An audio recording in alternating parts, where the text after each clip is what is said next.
Il y a 20 ans et des brouettes sortait Batman Silence de Jim Lee et Jeff Loeb dans les pages de Batman, la série régulière. 12 numéros qui depuis ont été regroupés en un volume, une histoire complète dans laquelle on retrouve l'ensemble des protagonistes de Batman avec ses ennemis mais aussi ses alliés.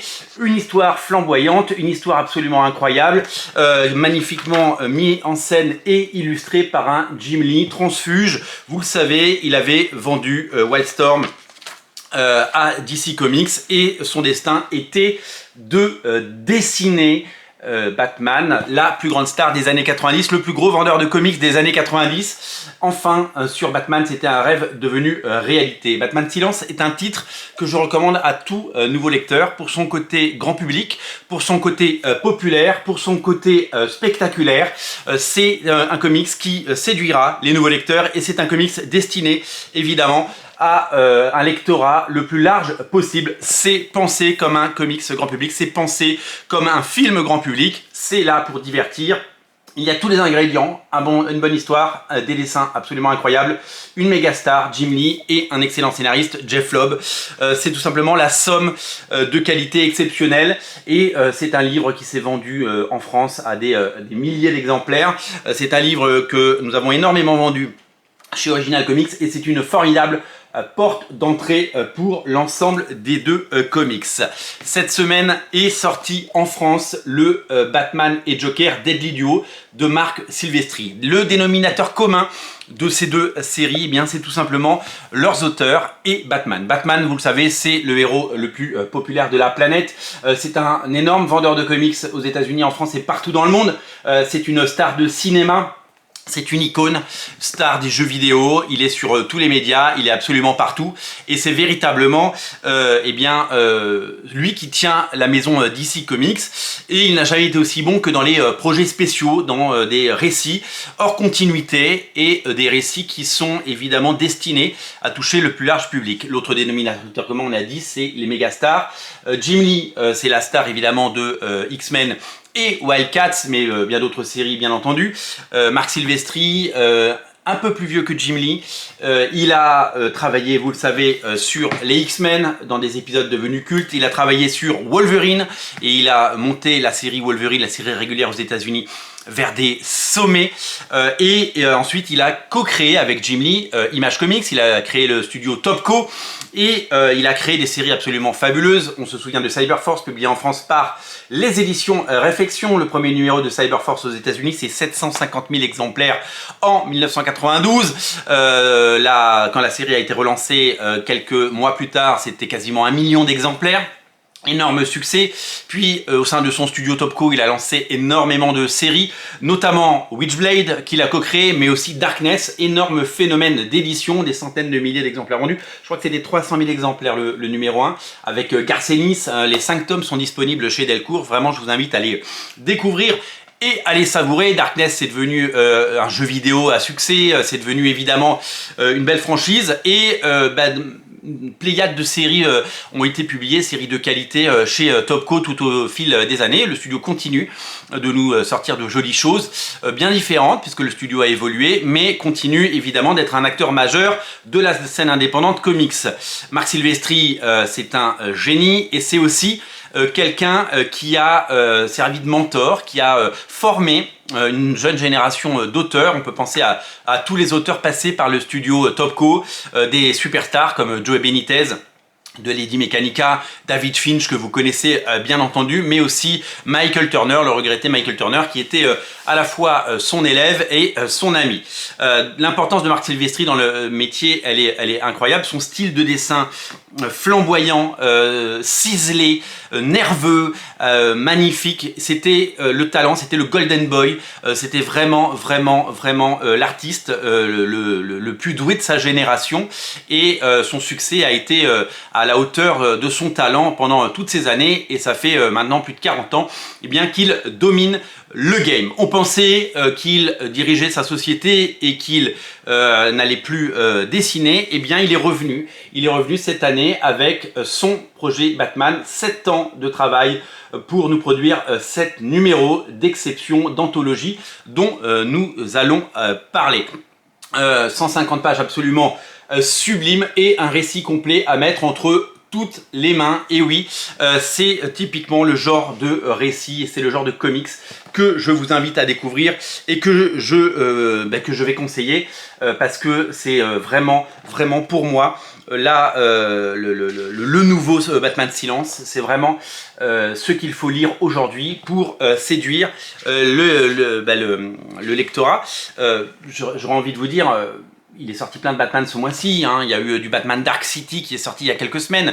Batman Dark City, c'est la série régulière du moment qui a des qualités, notamment le dessin flamboyant de Jorge Jiménez. Il y a les rééditions de Batman Rebirth.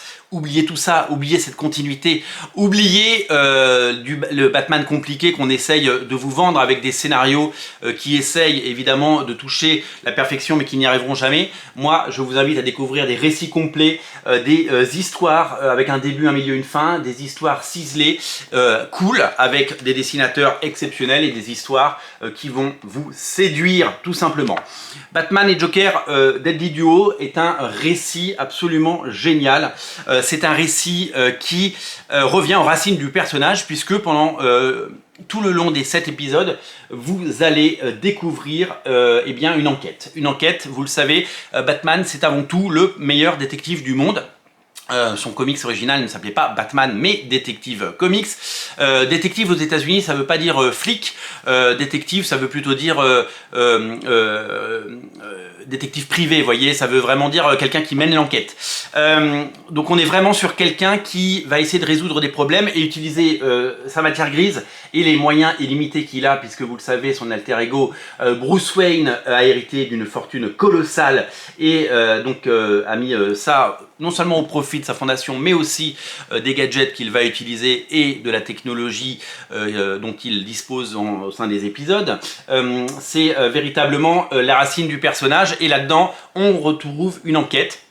Et ce qui étonne, c'est qu'on aurait pu penser que Marc Silvestri était un excellent dessinateur, mais ne savait pas écrire. Mais quand on lit Batman et Joker Deadly Duo, on se rend compte à quel point c'est bien ficelé, et c'est bien écrit, et c'est bien pensé en termes de structure de récit, en termes de dialogue, en termes de punchline, et en termes de déroulement de l'histoire, puisque l'histoire est magnifiquement menée, et que ça fait un très bon récit. On est étonné par la qualité scénaristique de Batman et Joker Deadly Duo. C'est véritablement un sans faute et c'est tout simplement génial. Pourquoi j'aime ce projet et pourquoi je vais le conseiller pendant longtemps? Tout simplement parce que c'est un projet haut de gamme, pensé comme un projet haut de gamme. D'abord, c'est un projet du Black Label.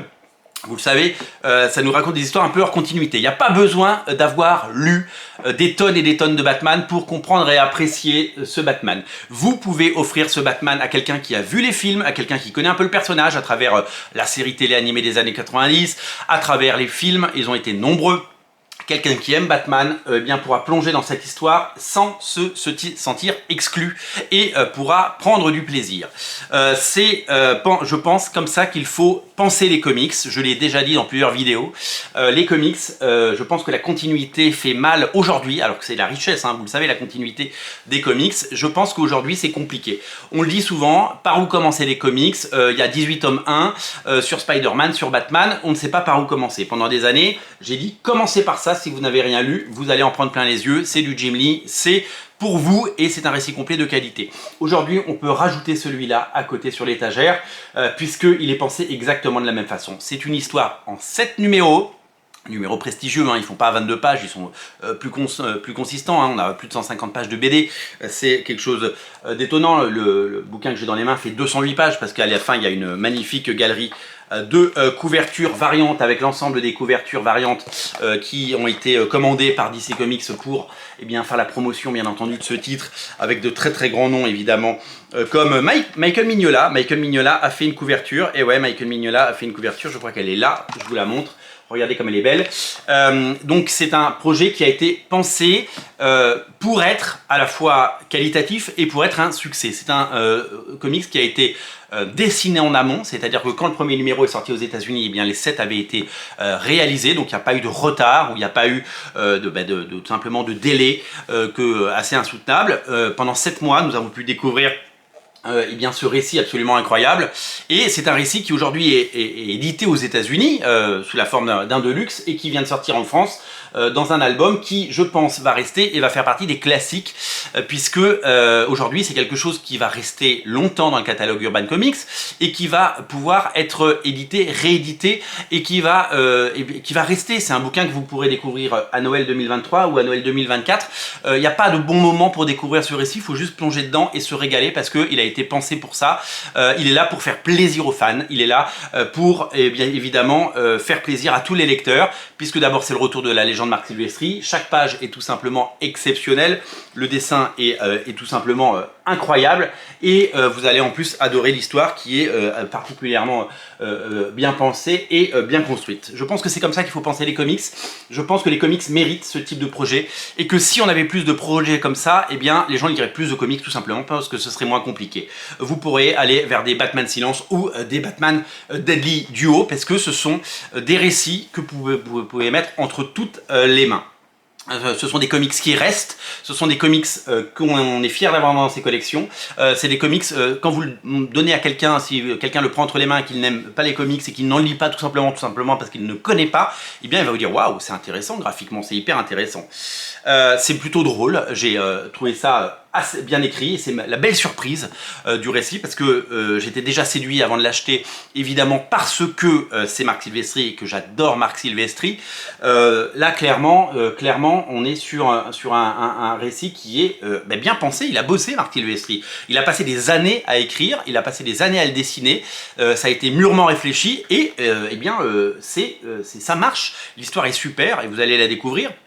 Ça a été vendu comme l'association, l'histoire de Batman et le Joker qui oublient le passé, qui s'unissent pour une cause commune. Non, c'est plus compliqué que ça. Batman a besoin du Joker, le Joker est toujours aussi fou. Oui, oui, ils font entre guillemets équipe, vous allez le découvrir, mais le Joker reste la plupart du temps enchaîné parce que beaucoup trop dangereux pour évidemment que les choses se passent de façon naturelle. Regardez-moi ces scènes d'action, elles sont tout simplement magnifiques.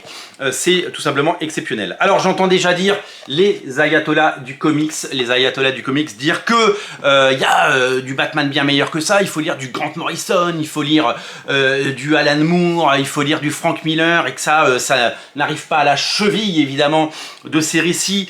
Ce projet va être détesté par les ayatollahs du comics. Déjà à l'époque, il y a 20 ans, Batman Silence était critiqué, et aujourd'hui c'est un succès et c'est reconnu par tous comme être une porte d'entrée absolument incroyable et un classique. Et bien aujourd'hui ce titre, comme tout ce qui sort, tout ce qui est nouveau, se fait attaquer de la même façon. N'écoutez pas les rabat-joie, prenez le plaisir là où il est, et surtout lisez, faites-moi confiance. Si vous avez déjà été séduit par un titre que je vous ai conseillé, je pense que vous ne serez pas déçus parce que c'est tout simplement génial. Faut jamais oublier un truc. Les comics, c'est un tout petit milieu. Et les gens se foutent dessus. Vous avez qu'à voir les youtubeurs qui me critiquent tout simplement parce que j'ai plus d'abonnés qu'eux. Vous n'avez qu'à voir évidemment les gens qui sur Twitter s'écharpent en disant ça c'est mieux, ça c'est Marvel, ça c'est DC, alors que on devrait tous pas aimer les mêmes choses. Bien entendu, on n'est pas là pour aimer les mêmes choses, chacun évidemment aime ce qu'il aime, et c'est ça qui fait la richesse de ce milieu. Mais